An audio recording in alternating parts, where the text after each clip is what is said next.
Guide. Welcome to Codecraft. In this tutorial, we'll explore how to work with remote repositories using GitHub or GitLab. By the end of this guide, you'll know how to set up your account, clone repositories, push changes, and pull updates. Let's get started. Setting up an account. First, visit github.com or gitlab.com and click on Sign Up. Enter your username, email, and password, then verify your email to complete the setup.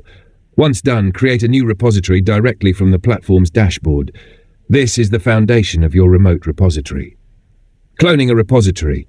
To clone a repository, navigate to the repository page and copy its HTTPS or SSH URL. Open your terminal, navigate to your desired project directory and run the command git clone followed by the URL. This downloads the repository onto your local machine, allowing you to work on it offline. Pushing changes to remote. After making edits locally, use git add to stage your changes, git commit to save them with a message, and git push to upload them to the remote repository.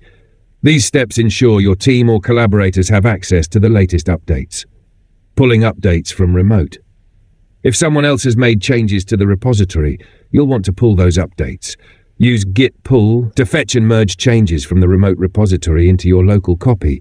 Resolve any conflicts that arise and continue your work seamlessly. Summary and closing. To recap, we covered setting up accounts, cloning repositories, pushing changes, and pulling updates. These essential skills form the backbone of effective version control and collaboration. Thank you for watching this tutorial on Codecraft. Don't forget to like, subscribe, and follow us for more in-depth coding guides.